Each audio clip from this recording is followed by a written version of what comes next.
안녕하세요. 펌프랑 복덕방입니다. 구독과 좋아요, 알림 설정, 회원가입 부탁드리겠습니다. 내일은 본격 하반기로 접어드는 7월 1일이 시작이 되죠. 특히 7월은 아마도 집값 분기점에서 아주 중요한 포인트를 가질 수밖에 없는 게 지금 서울 집값이 꿈틀거리는 상승세를 보인다는 소식들이 파다하게 확산이 되고 있는 추세인데 7월은 이런 분위기가 정말 더욱더 확산되는 분위기로 갈 것인가, 아니면 다시 뒤로 문워크 할 수 있는 감소세로 갈 것인가, 아주 중요한 포인트의 지점이 되기 때문입니다.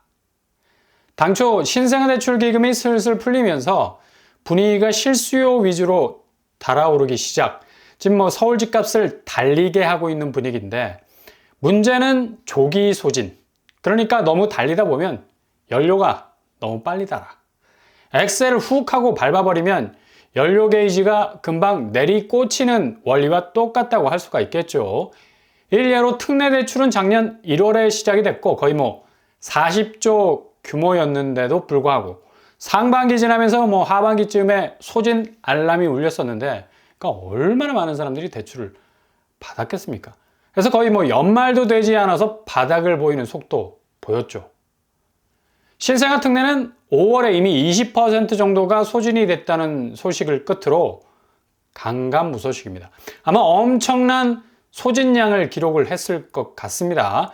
6월이 끝나는 시점, 노도강 거래량이 부쩍 늘어난 추세를 보면 거의 50%에 육박하지 않았을까라는 생각이 드는데, 5월에만 6조가량의 주담대가 늘었고 6월에는 4조 4천억 정도의 주담대가 늘었다고 했으니까 거의 10조 가까이 소진이 된 걸로 봐선 절반을 넘어서는 추세로 보일 수도 있겠습니다.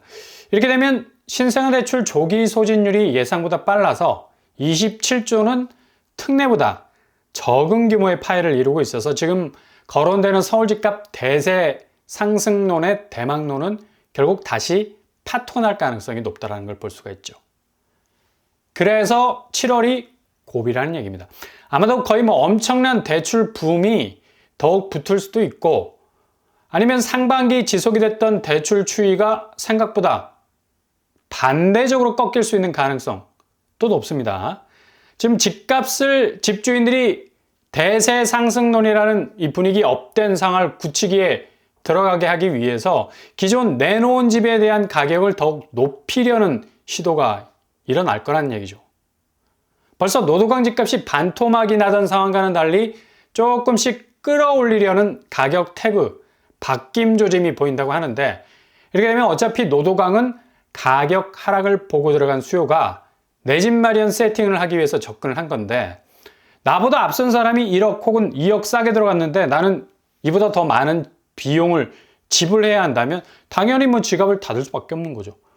부동산 소식들은 이런 수요의 스탠스 변화에 대한 가능성, 이런 방구도 하지 않죠. 무조건 올라가는 집값 무등에 올라타려는 이 공격적인 수요에 대해서 말하고 있는데, 이건 현실하고는 되게 먼 나라, 딴 나라 얘기입니다. 지금 고금리 상황이 전개가 되고 있는 분위기에서 누가 굳이 올라가는 집값에 무등을 타려 하겠습니까? 설령 아무리 정책 대출 저금리로 깔아준다 해도 기본 가격표를 달고 있는 집값의 단가가 계속해서 올라가면 무리해서 올라탈 이유가 전혀 없는 거죠. 작년 2023년 상반기 지나면서 다소 집값이 움츠려들었던 이유가 바로 이겁니다. 특례 대출의 저금리에 대한 혜택은 있었고, 특례 같은 경우는 40조 원 정도 되는 규모여서 기금에 여유가 있었는데도 하반기 손절 양상의 거래량 축소 현상이 일어난 건 상반기 특례 대출로 인해서 발생한 집값 상승 효과. 이게 구매 수요자들에게는 아무리 특례 대출 받는다 해도 결국 집값 올라버리면 비용 면에서 다를 바 없는 거 아니겠습니까? 그래서 급속도로 시장이 식어갔죠. 이게 지금 기시감처럼 계속해서 2024년도에도 반복이 되고 있다는 얘기죠. 이걸 지금 금융당국에서 간파를 한 겁니다. 특히 신생아 대출은 규모가 작아서 27조 원 금방 소진이 되죠. 이렇게 되면 기금 고갈로 인한 구매 손절 양상은 이전보다도 확 꺾이게 될 겁니다. 왜냐? 지금 집값 상승 신호가 계속해서 퍼져가고 있는 상황에서 누가 뭐 간이 배 밖으로 나온 것도 아닌데 드립다 저금리라 해서 집값 자체가 어마무시하게 올라간다면 당연히 뭐 터치하기에는 불가하죠. 미션이 임파서블이 되는 겁니다. 다시 집값은 작년 하반기보다 더 거센 하방 압력을 받을 건 기금 자체의 규모가 작기 때문에, 그리고 젊은 층 대상이기 때문에 기성거래가 활발해지지 않는 상황에선 급속도로 뭐 거래가 얼어붙게 될 거고, 집값은 더욱 큰 충격을 받으면서 꼬꾸라질 가능성이 높다는 얘기죠. 그러니 당국에선 중간 브릿지가 필요한 건데, 그래서 당장 내일 7월 1일부터 스트레스 DSR 2단계가 시작될 출발점이었는데 돌연 뭐 지난주 6월 25일에 취소를 해버렸습니다. 2달간의 시일 연장을 과감하게 결정을 해버렸는데요. 당연히 뭐 자영업자 혹은 PF 연착륙이라는 명분이 있는 거지만 실제로는 지금 가계부채가 급증하는 상황에서 이렇게 가상금리 적용 시기를 늦춘다는 건 지금 신생아 대출에 대한 붐을 계속 이어가겠다는 분위기로 충분히 느껴질 수 있는 대목이 될 수가 있다는 얘기입니다. 그리고 소득 기준도 2억 5천으로 상향하는 바람에 아마도 여기에 손을 대려는 사람들이 더 늘어날 것은 뻔하죠. 그러니 아마도 신생아 대출 기금 고갈이라는 핸디캡을 극복하기 위해선 기간 연장, 그리고 소득 기준 완화로 더욱 접근성을 첨예화시켜서 작년 하반기 집값이 그대로 꼬꾸라졌던 궤적을 재현하고 싶은 생각이 별로 없는 것으로 보이는 건데, 집값 부양을 위한 정책이라는 뭐 비판에 대해서는 말도 안 되는 소리라고 일축을 했지만 실제로 스트레스 DSR 2단계 시행으로 대출 압박을 받을 수 있는 사람들은 이미 뭐 자영업자들의 대출 관문은 좁혀질 대로 좁혀져 있잖아요. 그리고 PF는 대체로 중간 브릿지론에 물려있는 경우가 많아서 스트레스 DSR과는 좀 상관이 없다라고 말을 할 수가 있죠. 주로 신생아 대출 주담대 관련된 부분과 연계가 돼 있는 건데, 지금 여기에 기름을 또 끼얹고 있는 게 시중은행이죠. 시중은행. 최근에 개인 대출이 스트레스 DSR 등등등 대출 규제가 일어날 거다 해서 개인에서 기업으로 옮겨갔던 시중은행 대출 창구가 다시 열리기 시작을 했다는 얘기입니다. 정말 뭐 은행은 대출 아니면 비즈니스가 안 되는 거니까 어떻게 해서든 영업 이익 올리려고 눈을 벌겋게 뜨고 달려드는 건데, 최근 2% 주담대 금리, 특히 혼합형에선 5년간 고정금리 후에 변동금리를 적용하는 건데, 지난 24일부터 국민은행이 연 2%에 돌입하는 주담대 혼합금리를 적용을 했습니다. 근데 이건 뭐 최우대 금리이기 때문에 이 금리 혜택을 받는 사람 있을 수 있을까? 라는 생각이 들 정도로 그냥 패스하면 좋을 정도의 자격 요건을 요구합니다. 대체로 2.99%, 거의 2%이긴 한데 체감적으로는 3%대로 말할 수 있는 금리 상품을 내놓은 거고, 그리고 신한은행 역시도 혼합형 2.94%로 주담대 금리를 하향 조정하고 있다고 선전은 하고 있는데, 실제 대출 창구 가보면 거의 뭐 3, 4% 금리 적용을 받을 수밖에 없는 현실이죠. 이렇게 시중은행이 주담대 금리를 내린다는 신호 주면서 대출 수요를 견인하려는 신호를 주고 있는 건데, 일단 은행은 다음 주, 그러니까 7월이 시작되는 주간에 더 금리를 내리는 쪽으로 방향을 틀고 있는데, 정말 이런 모습 낯설죠.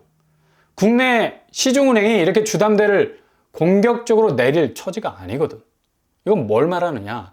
스트레스 DSR이 2달간 유예가 됐다는 거. 결국 당국의 대출 규제가 느슨해지지 않았느냐라는 시그널을 제대로 준 건데, 이런 신호들이 화살처럼 콱콱 박히니까 공격적으로 움직이는 거죠.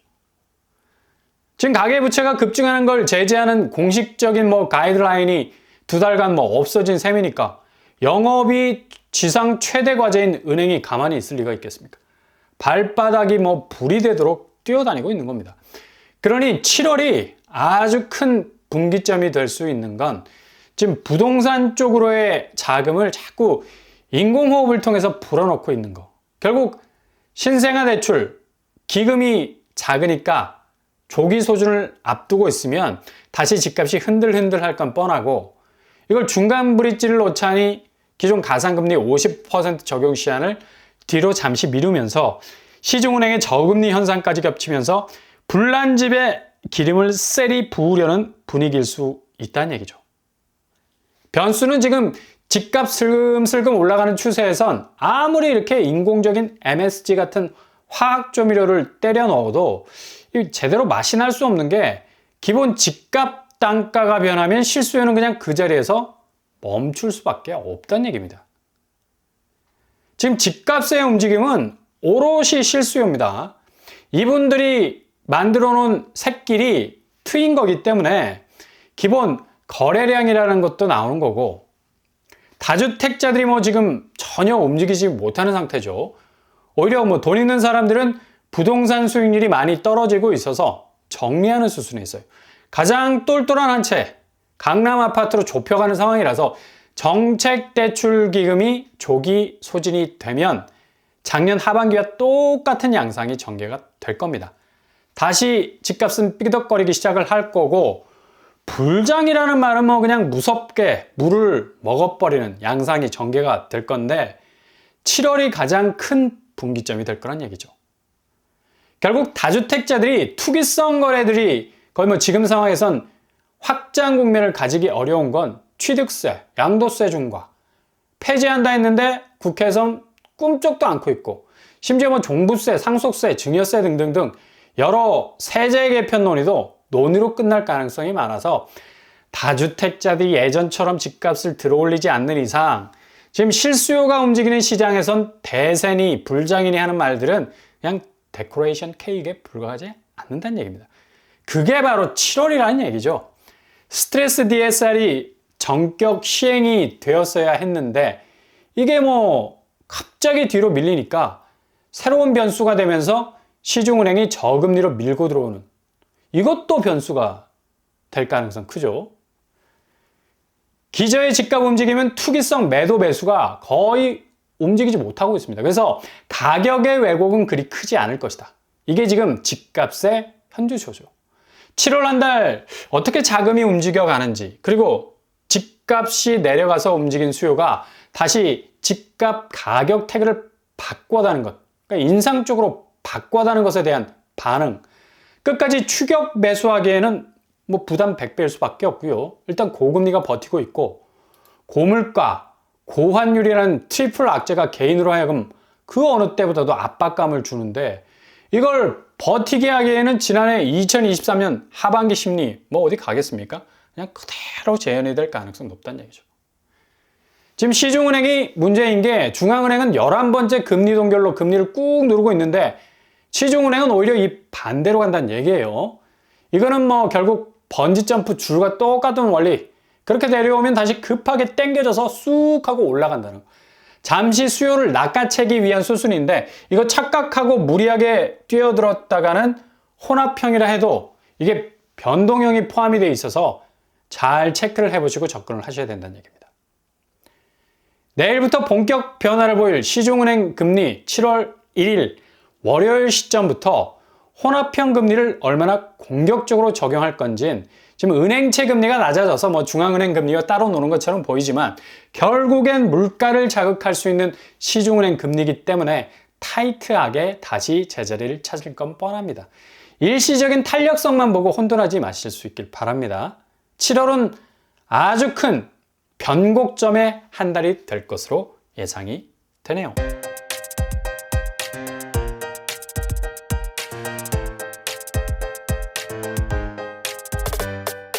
오늘의 부동산 캐릭터처, 내일은 본격 하반기로 접어드는 날이죠. 결국 집값의 분위기가 어떤 쪽으로 넘어가느냐 아주 예의주시할 필요가 있겠고요. 인공 감미료 같은 자금이 투입되었지만 결국 조기 소진이 예상되는 시점에선 2023년 하반기 집값 분위기 연출할 것 같고, 시중은행이 은행채 금리 낮아진 걸 이용해서 저금리 비즈니스 하지만 결국에 이게 원점으로 돌아갈 거란 얘기죠. 다주택자들이 일단 움직이지 못하는 시장은 가격 상승한 게 뻔한 거고요. 세제 개편 지지부진. 집값의 상승 모습은 7월을 기점으로 변화를 보일 듯 보입니다.